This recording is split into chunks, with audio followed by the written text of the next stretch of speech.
La copa de champán temblaba en mi mano mientras miraba a mi hijo mayor brindar por mi éxito empresarial. Acababa de firmar la venta de mi compañía constructora por $87 millones. Una fortuna que había construido durante 35 años de sacrificio. Estábamos en el restaurante más exclusivo de Buenos Aires, celebrando lo que debería ser el momento más feliz de mi vida. Pero cuando Sebastián se excusó para atender una llamada, una camarera joven se acercó con el rostro pálido como papel. Sus palabras susurradas me congelaron el alma. «Señor, por favor, no tome esa bebida». Vi cuando ese hombre le agregó algo mientras usted miraba hacia otro lado. Mi mundo entero se derrumbó en ese instante.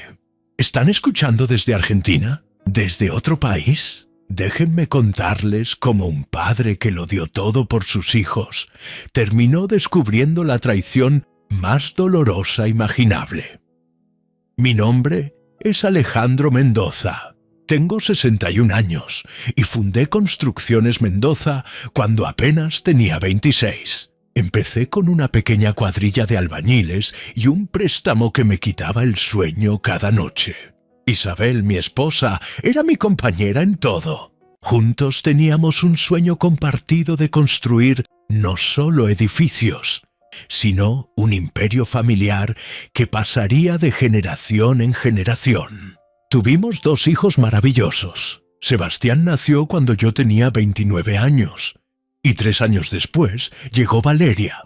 Isabel era una madre extraordinaria, equilibrando perfectamente el amor con la disciplina. Siempre me decía: Alejandro, el dinero es importante, pero los valores son fundamentales. No criemos hijos que confundan precio con valor.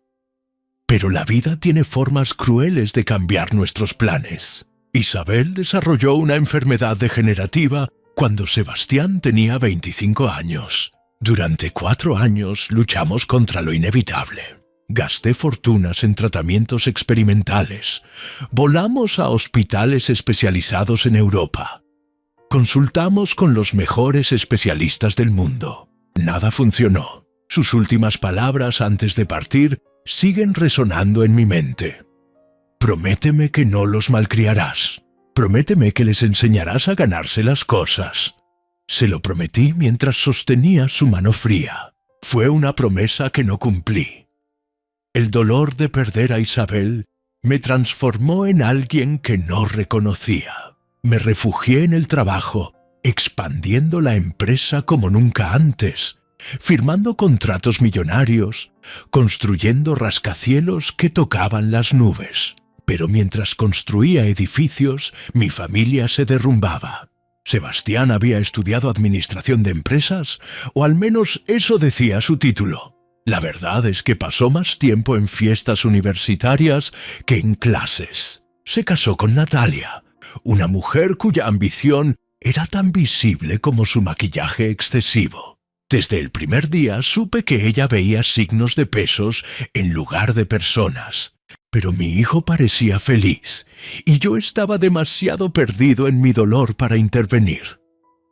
«Papá, tengo una oportunidad increíble», me dijo Sebastián 6 meses después del funeral de Isabel. «Un socio y yo queremos abrir una cadena de cafeterías premium. Solo necesito capital inicial». Le pregunté cuánto necesitaba. $4 millones para empezar. «Te lo devolveré con intereses cuando despegue el negocio». Le di 5 millones sin pensarlo 2 veces. Era mi forma torcida de mostrar amor, reemplazando presencia con pesos. Las cafeterías cerraron en menos de 1 año. El mercado no estaba listo, fue su explicación. La ubicación no era ideal, pero aprendí muchísimo para la próxima vez. La próxima vez llegó pronto. Una empresa de importación de tecnología. Después fue una agencia de marketing digital. Luego una empresa de bienes raíces. Cada fracaso venía acompañado de excusas elaboradas y peticiones de más dinero. En 6 años, Sebastián había quemado más de $20 millones en proyectos fallidos. ¿Y saben qué es lo más triste? Yo seguía dándole dinero porque tenía terror de perder también a mis hijos después de haber perdido a Isabel. Valeria parecía diferente. Estudió arquitectura, trabajaba en una firma respetable. Parecía tener su vida en orden, pero ella también tenía su mano extendida, solo que de manera más sutil. «Papá, mi auto necesita reparaciones importantes. ¿Podrías ayudarme con uno nuevo? Papá, quiero hacer una especialización en diseño sustentable en Barcelona. Papá, el departamento que alquilo tiene problemas de humedad. ¿Podrías ayudarme con el inicial para comprar uno?» Y yo siempre decía que sí, porque ¿qué clase de padre dice no a sus hijos cuando tiene los medios para ayudarlos? ¿Ustedes qué habrían hecho en mi lugar? ¿Habrían puesto límites antes? Hace 14 meses tomé la decisión de vender la empresa, no porque necesitara el dinero, sino porque estaba exhausto. 61 años de edad, 35 años construyendo un imperio. Y me di cuenta de que no había disfrutado ni un solo día desde que Isabel partió.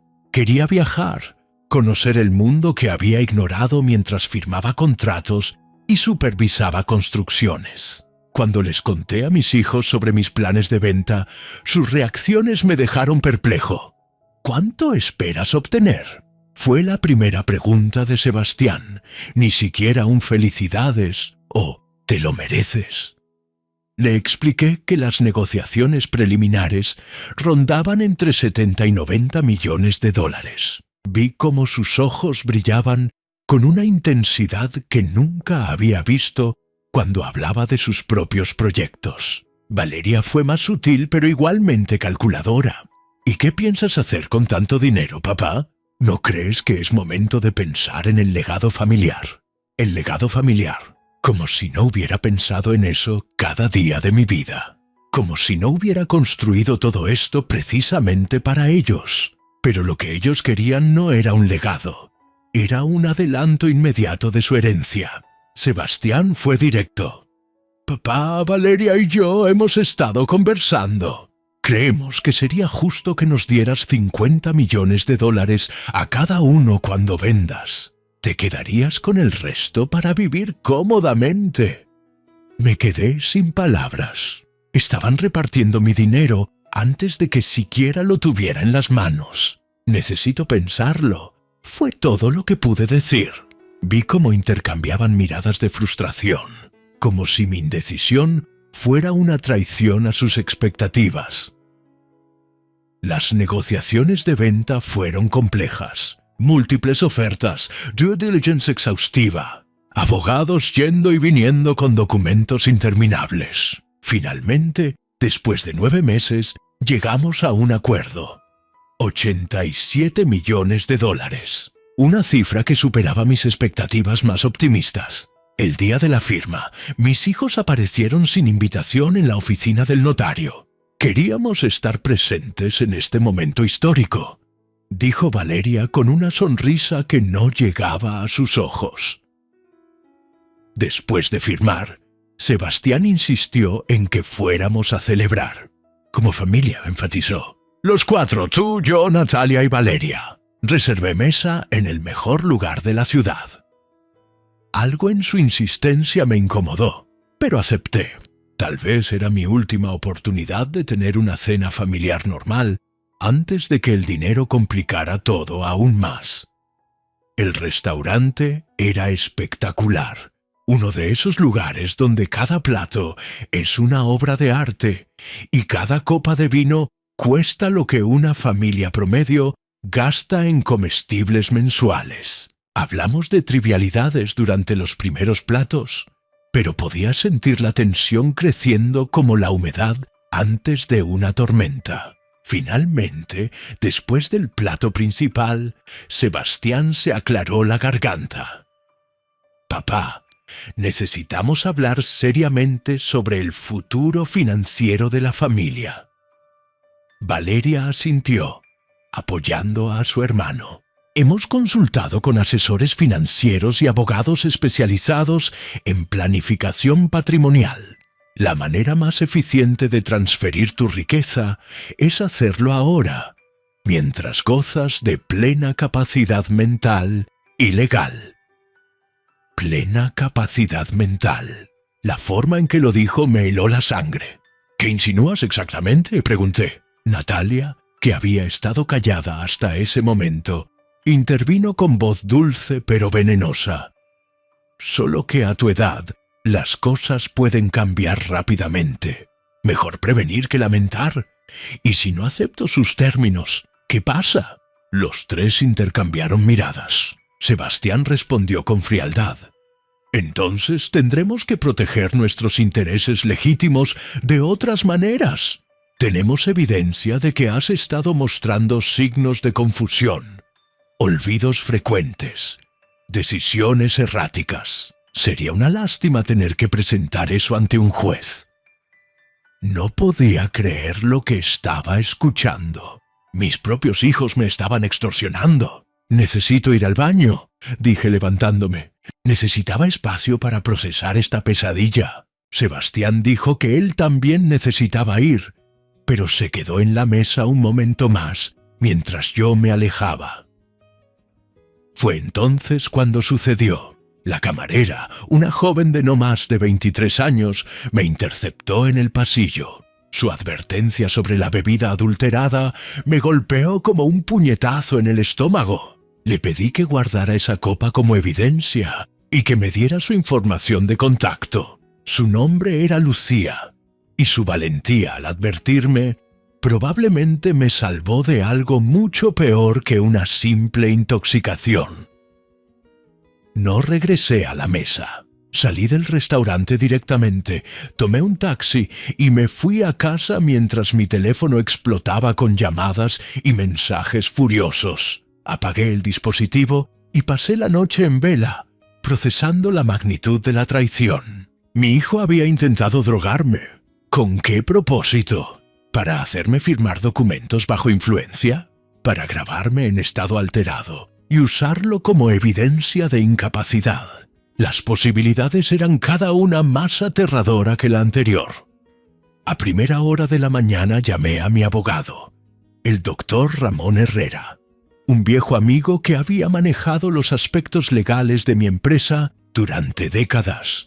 También contacté a un investigador privado que había usado en el pasado para verificar antecedentes de potenciales socios comerciales. Les expliqué la situación y ambos llegaron a mi casa antes del mediodía. «Alejandro, esto es grave», dijo Ramón después de revisar algunos documentos que le proporcioné. «He estado investigando discretamente y encontré algo perturbador. Tus hijos presentaron una solicitud preliminar de interdicción hace 4 meses. Fue rechazada por falta de evidencia, pero el hecho de que lo intentaran sin tu conocimiento es alarmante». El investigador, Carlos Duarte, había trabajado toda la noche. Sebastián tiene deudas de juego por más de 15 millones de pesos. Frecuenta casinos legales e ilegales. Natalia tiene deudas de tarjetas de crédito que superan los 7 millones. Están desesperados, Alejandro. Y la gente desesperada hace cosas desesperadas. ¿Y Valeria?, pregunté, esperando contra toda esperanza que al menos ella no estuviera involucrada. Carlos negó con la cabeza. Valeria está en proceso de divorcio. Su esposo la está dejando y ella perderá mucho en la división de bienes. Necesita dinero urgentemente. Encontré correos entre ella y Sebastián, planeando cómo obtener tu dinero. Lo siento, Alejandro, pero ambos están en esto juntos. Pasé los siguientes días blindando mis activos, cambiando cuentas bancarias, revocando poderes que había otorgado descuidadamente, creando fideicomisos que solo yo podía controlar. La copa que Lucía había guardado fue analizada en un laboratorio privado. Contenía benzodiazepinas en cantidad suficiente para dejarme inconsciente durante horas. Una semana después del incidente en el restaurante, mi hermana Marina llegó desde Córdoba. No nos veíamos mucho, pero cuando le conté lo que había pasado, tomó el primer vuelo disponible. «Siempre te dije que los estabas malcriando», me dijo mientras me abrazaba. «Pero no importa ahora. Lo importante es que estás a salvo y que vamos a solucionar esto juntos». Marina se convirtió en mi ancla durante los meses siguientes. Cuando presenté cargos criminales contra Sebastián por intento de envenenamiento, cuando tuve que testificar ante un juez sobre los robos sistemáticos que había descubierto en mis cuentas, cuando los medios de comunicación convirtieron mi tragedia familiar en entretenimiento público, ella estuvo ahí, recordándome que había tomado la decisión correcta. El juicio fue devastador. Ver a mis hijos en el banquillo de los acusados, escuchar las mentiras que contaban sobre mí, sobre supuestos abusos, sobre negligencia emocional, fue como perder a Isabel otra vez. Pero la evidencia era abrumadora. Sebastián fue sentenciado a 10 años de prisión por intento de envenenamiento y fraude. Valeria recibió 6 años por complicidad y fraude. Natalia, 5 años por conspiración. ¿Saben qué fue lo más difícil? No fue verlos ir a prisión. Fue darme cuenta de que yo había creado estos monstruos. Con cada peso que les di sin que lo ganaran, con cada excusa que acepté, con cada límite que no puse, fui esculpiendo su carácter corrupto. Isabel me había advertido. Pero yo estaba demasiado ciego por el dolor y el miedo a la soledad para escuchar. Después del juicio, hice algo que Isabel habría aprobado. Creé la Fundación Isabel Mendoza para ayudar a víctimas de abuso financiero familiar. En 2 años hemos ayudado a más de 800 personas, recuperado millones en activos robados y, lo más importante, hemos dado voz a víctimas que sufren en silencio por miedo o vergüenza. ¿Saben desde dónde están escuchando esta historia? Me encantaría saberlo en los comentarios. ¿Qué habrían hecho ustedes en mi situación? ¿Habrían tenido el valor de denunciar a sus propios hijos? Hace 6 meses Valeria me escribió desde prisión. Su carta era diferente a las anteriores. No había manipulación, solo arrepentimiento genuino. Había completado todos los programas de rehabilitación. Trabajaba ayudando a otras reclusas. Y por primera vez en su vida, estaba enfrentando las consecuencias de sus acciones. Decidí visitarla. «Papá», me dijo con lágrimas en los ojos, «no vengo a pedirte perdón, porque sé que no lo merezco. Solo quiero que sepas que finalmente entiendo el daño que causé. Entiendo que el dinero que creí merecer era en realidad tu vida convertida en números, tus años de sacrificio, tus sueños, y yo intenté robártelo todo sin dar nada a cambio». Le dije que el perdón es un proceso, no un momento, que tal vez, con tiempo y acciones consistentes, podríamos construir algo nuevo. No la relación padre-hija que perdimos, eso está muerto para siempre. Pero tal vez algo diferente, más honesto, más real. Sebastián, por otro lado, sigue sin aceptar responsabilidad. En sus cartas, que ya no leo, aparentemente sigue culpándome por su situación. Dice que fui un mal padre, que lo abandoné emocionalmente, que le debía ese dinero por los años de negligencia. Es triste, pero algunas personas necesitan tocar fondo absoluto antes de poder comenzar a subir, y Sebastián aún no ha llegado ahí. Hoy, a mis 63 años, vivo una vida que Isabel habría aprobado. Simple pero significativa. La fundación es mi propósito, ayudar a otros es mi redención.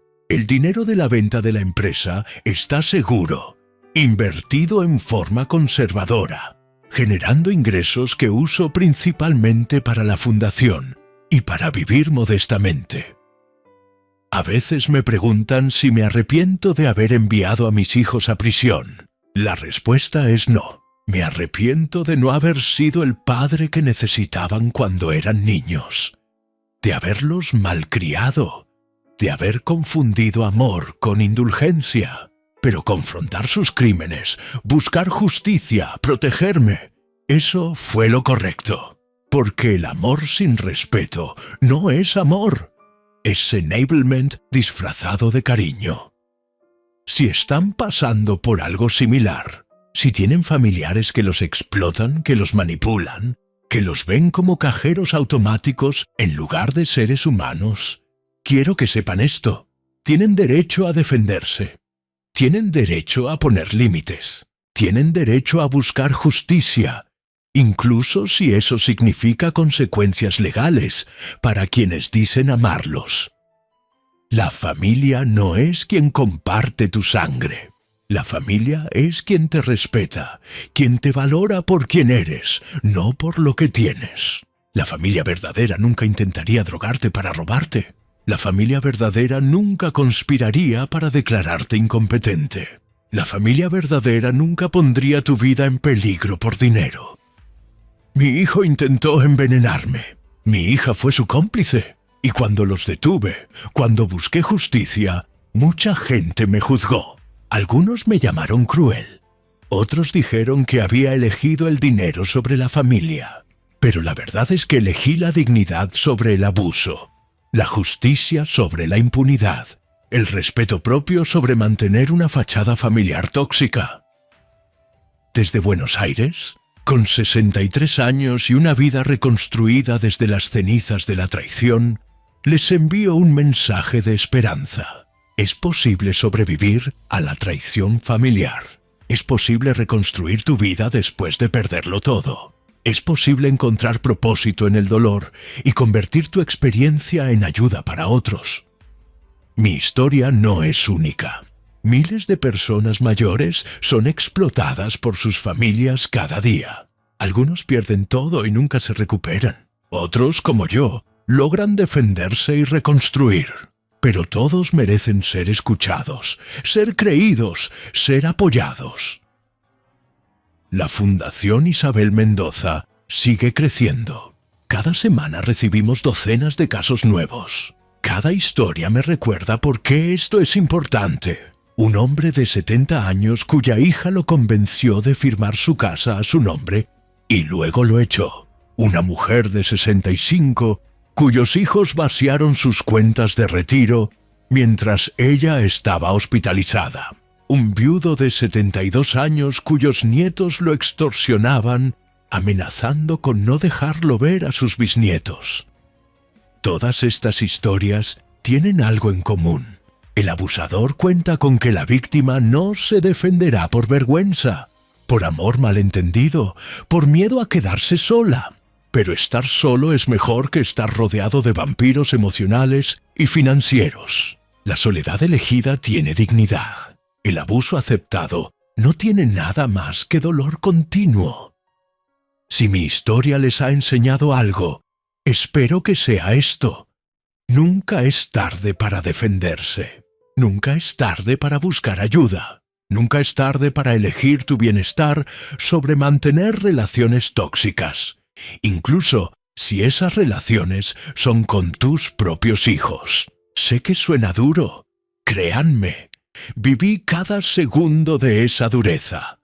Pero la alternativa es permitir que te destruyan lentamente, día a día, hasta que no quede nada de quien eras.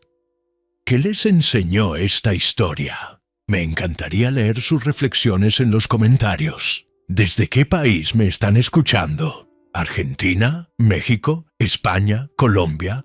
Tal vez desde algún lugar inesperado.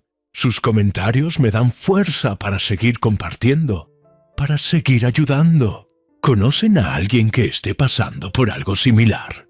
Compartan esta historia con ellos. A veces, saber que no están solos es el primer paso hacia la liberación. Ese pequeño gesto de compartir puede ser la luz que alguien necesita en su momento más oscuro. Y si disfrutaron este relato, si les pareció valioso o les hizo reflexionar, los invito a suscribirse al canal. Denle clic a ese botón rojo de suscripción. Cada semana compartimos historias reales, crudas, honestas, que pueden cambiar perspectivas y tal vez, solo tal vez, salvar vidas o relaciones. No olviden activar la campanita de notificaciones para no perderse ningún video nuevo. Somos una comunidad creciente de supervivientes, de luchadores, de personas que se niegan a ser víctimas. Recuerden, el amor verdadero nunca exige que te destruyas para demostrar tu valor. El amor verdadero te protege, te respeta, te valora por quien eres, no por lo que tienes en el banco. Y si alguien, sin importar quién sea, intenta lastimarte, tienes todo el derecho del mundo a defenderte. No es egoísmo, es supervivencia. No es crueldad, es justicia. Gracias por escuchar mi historia hasta el final. Gracias por sus comentarios que leo todos, sus mensajes privados de apoyo, sus propias historias compartidas que me recuerdan que no estoy solo en esto. Juntos podemos romper el silencio sobre el abuso financiero familiar. Juntos podemos crear conciencia. Juntos podemos protegernos y proteger a otros. Desde Argentina para el mundo, con el corazón abierto y las heridas convertidas en sabiduría, les envío fuerza, valentía y la certeza absoluta de que merecen respeto, dignidad y paz. No permitan que nadie, absolutamente nadie, les robe eso. Ni siquiera la familia, especialmente no la familia, porque la familia verdadera nunca intentaría destruirte. Hasta el próximo video, amigos. Cuídense mucho.